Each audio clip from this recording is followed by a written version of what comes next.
Your false self isn't all bad. According to psychologist Donald Winnicott, it was created for a noble purpose, to protect your true self. It acts like a shield, helping you survive in a world that often demands conformity before authenticity. But the false self is better known for its ability to destroy.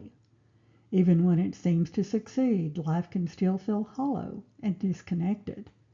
You might look like you're winning on the outside, yet feel empty, lost, or like a fake on the inside. It's like living behind a mask. This dual nature of protector and destroyer mirrors what the ancient Greek philosophers called the Daimon, a powerful spiritual force that could guide or torment depending on your alignment with truth. Coming up, we'll dive into 4 revealing questions to help you understand how the false self and the Daimon shape the quality of your life. We'll ask, which is more powerful in protecting the true self? Is it the false self or the Daimon? How does the Daimon help you evolve from false self to awakened being? What is the deeper spiritual meaning behind the Jekyll and Hyde story? And what is the real price you pay for being your true self in your relationships? Stay with me here at Life's Deepest Questions and discover the hidden truth about the false self as revealed in the story of Jekyll and Hyde. Because when you understand this secret, it can change how you see everything.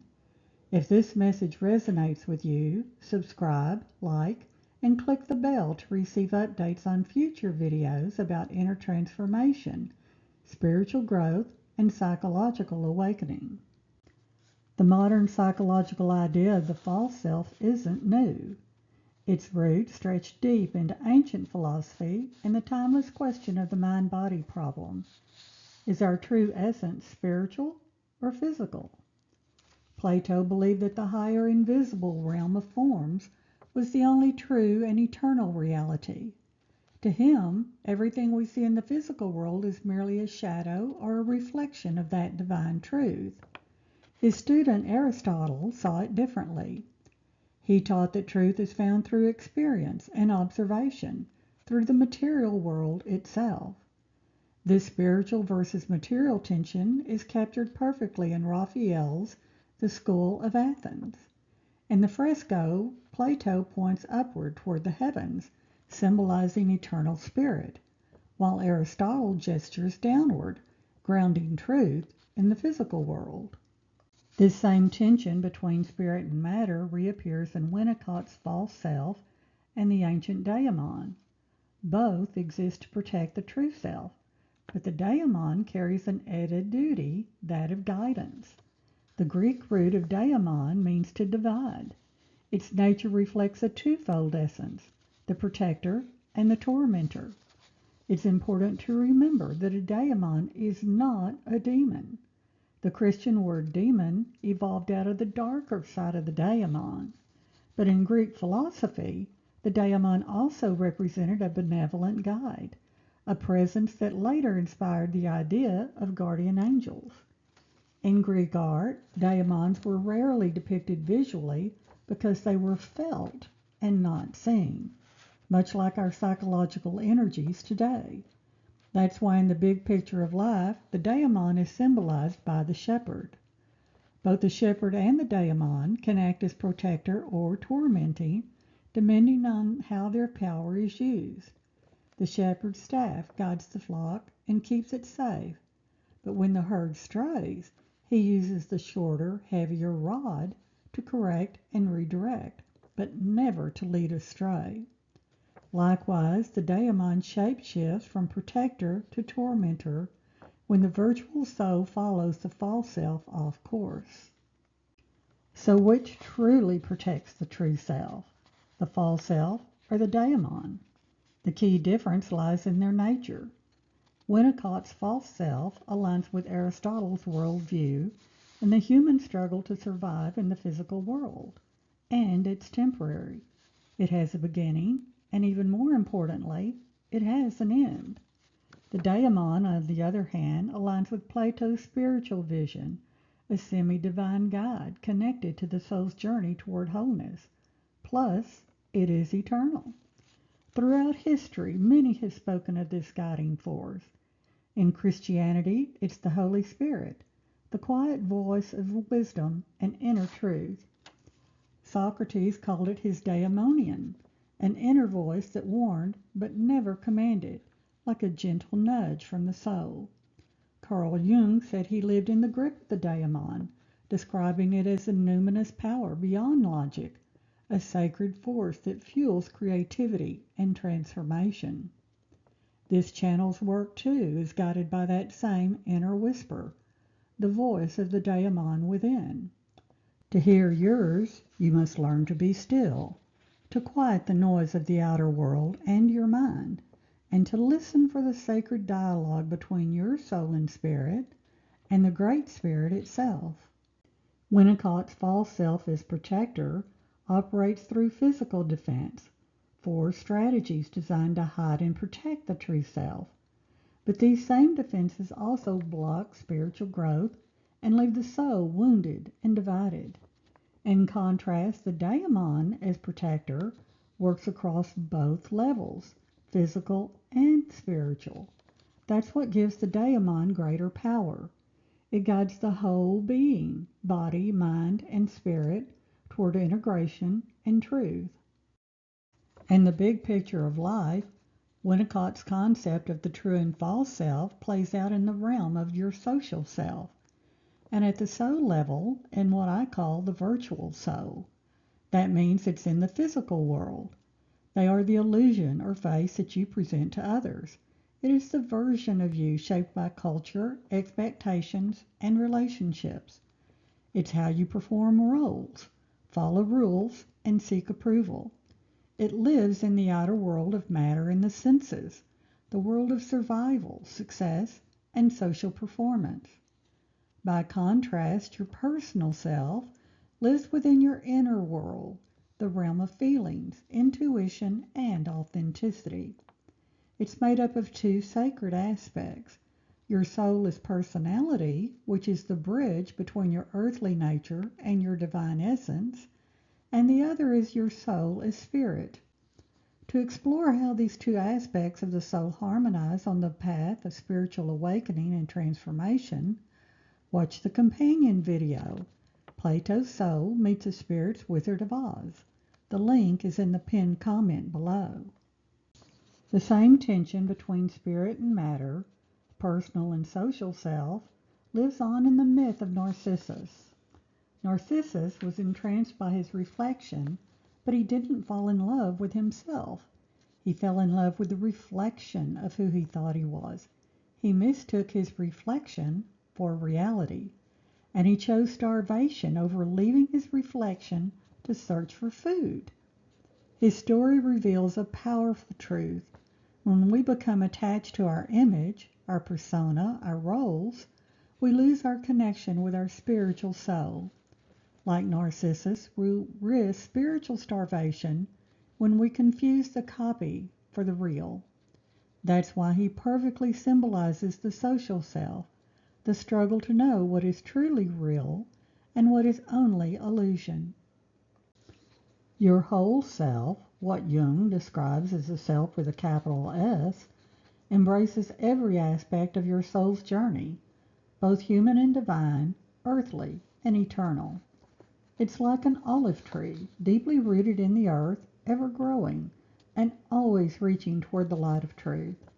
Just as Aristotle pointed downward toward the physical world, your virtual soul sends its roots deep into the material plane. Your soul as personality forms the trunk, shaped, bent, and beautifully twisted by every choice, challenge, and transformation of your life. Above it all stretches the canopy, your soul as spirit. Like Plato gazing upward toward the heavens, your spirit reaches for the divine, expanding toward wisdom and illumination. And the higher it grows, the more it nourishes and protects the whole tree, feeding your soul with the fruit of wisdom and truth. When all 3, spirit, soul, and virtual soul, align and follow the sunlight of truth, you experience inner harmony, spiritual balance, and wholeness of being. The third manifestation of your soul is what I call the virtual soul. It's not real, but it's a good imitation. It's virtual because it's a copy of a reflection, a mirror of your soulless personality, which itself reflects your soulless spirit. This idea is vividly portrayed in the movie Multiplicity. In the film, Doug, the main character, feels overwhelmed by life's demands and decides to make a copy of himself to manage the load. But soon, each copy makes another copy until the third one is still recognizable but noticeably distorted. The same happens with your virtual soul. It's a beautiful yet imperfect reflection of your original spirit, still connected but a little wonky. The farther you drift from your soulless spirit, the more distorted the reflection becomes, until the virtual image begins to lose the essence of your true spiritual nature. But when the virtual soul starts to drift too far from its source, something begins to fracture within. The reflection divides, one part aligned with truth, the other lost in illusion. Existing as your virtual soul is like walking a road that constantly splits in two. At every fork you face a choice. Which way will you turn? Each split is like a spiritual labyrinth filled with both challenges and opportunity. One path leads toward growth and awakening. The other drops into a chasm of stagnation, blocking your evolution. This inner journey is reflected in the process of individuation, the hero's journey, and even in the metamorphosis of the butterfly. Each represents the same eternal cycle your soul must navigate to become whole. In the big picture of life, your true self is the healthy side of your virtual soul. It follows the protector Daimon down the narrow path toward truth, creativity, and spiritual growth. It lives in harmony with life, enjoying the fruit of the olive tree and the protection of its shade while navigating life's inevitable storms. As Donald Winnicott reminds us, only the true self can be creative, and only the true self can feel real. To learn more about how your soulless personality expresses this true self, watch Plato's Soul Meets the Spirit's Wizard of Oz. The link is in the pinned comment below. But the protector Daimon doesn't save you from suffering. As Buddha said, life is suffering. Just as your body grows through pain, your soul suffers as it evolves. And choosing not to grow brings its own suffering, a life drained of meaning, hope, and purpose. The price of living as your true self is high. The more you grow, the more of an outsider you become. Like a lone wolf, you may seek solitude and feel less aligned with the herd. Yet this solitude isn't loneliness, it's sanctuary, a sacred space for peace, creativity, and joy to take root. Your relationships will shift too.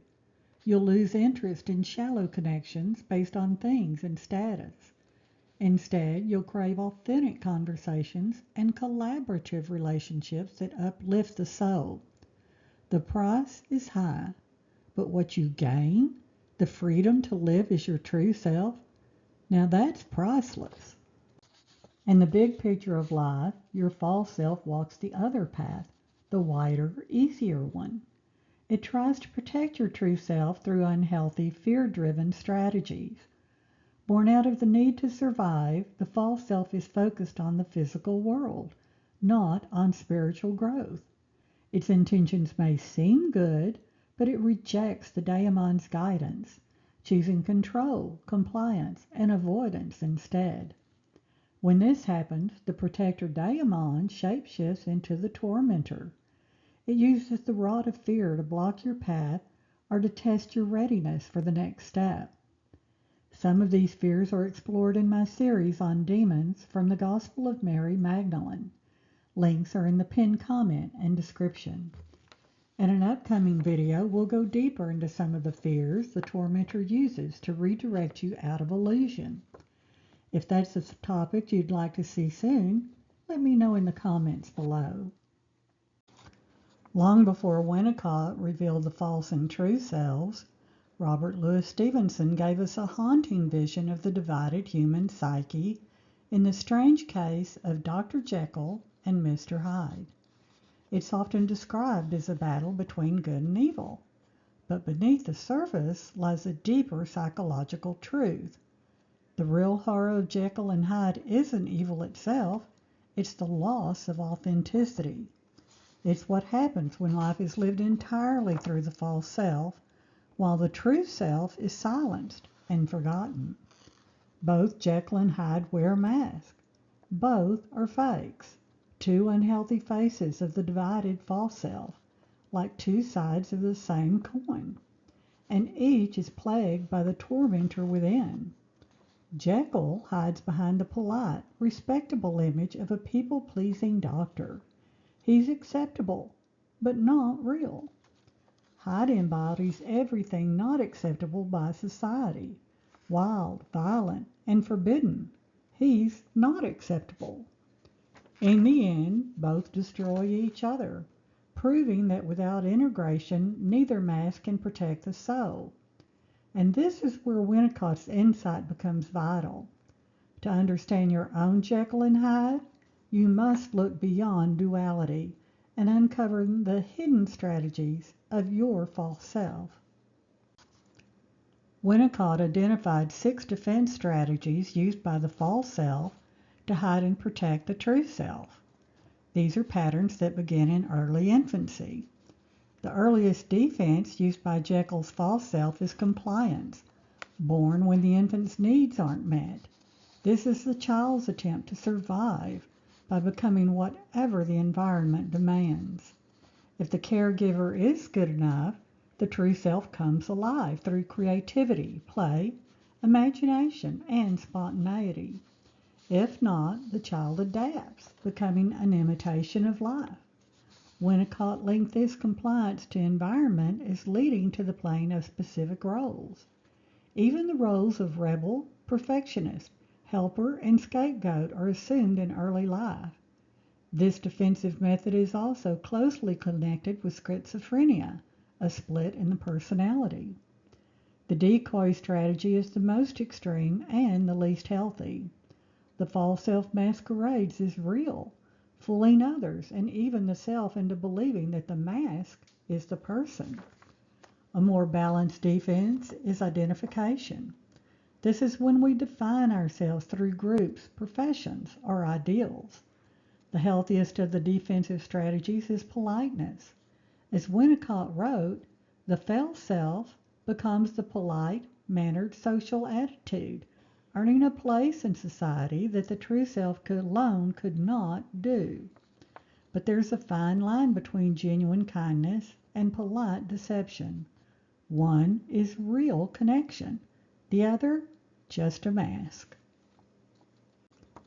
Hyde's violent strategies and not acceptable behavior originate from 3 possible sources. First, there's the primal instinct to survive, as seen when he overreacts and lashes out after a minor incident. Second, the eruption of Jung's shadow, the repressed instincts and emotions fighting to emerge. As Nietzsche said in Thus Broke Zarathustra, releasing the unconscious is like wild dogs escaping from the basement. And third is Winnicott's false self as symbolized by Mr. Hyde. Winnicott's defensive methods used by Hyde's false self are self-destructive. They're intellectualism and annihilation. The intellectual defense is almost surgical in its self-destruction. Here, the false self cuts out almost all input from the emotions and represses it. He relies almost exclusively on the intellect for interacting with others. The end result of this strategy is the feeling of being phony, regardless of how successful their academic, social, or business achievements may be. The final defensive act of the false self is that of annihilation. When it fails to protect the true self, it self-destructs, just as Jekyll and Hyde ultimately do through suicide. It was the last resort defense of the false self to fulfill its purpose. In their death, Winnicott's message becomes clear. Without the integration and growth of the true self, even the strongest false self cannot save the soul. Your true self, as Winnicott taught, is the only part of you that feels real, guided by the Daimon's quiet wisdom. Plato and Aristotle showed us that both spirit and matter shape the soul's journey. But when the virtual soul forgets its source, it becomes divided like Jekyll and Hyde, torn between illusion and acceptance. Your task is to listen for the Daimon's call and let it lead you back to wholeness. If this exploration of the mind, soul, and spirit inspires you, like this video to support the message, share it with someone on their own awakening path, and subscribe to continue your journey to wholeness by asking life's deepest questions. Remember, your life is shaped by the choices you make. Choose with courage. Choose with wisdom. Choose to live a life following the protector Daimon.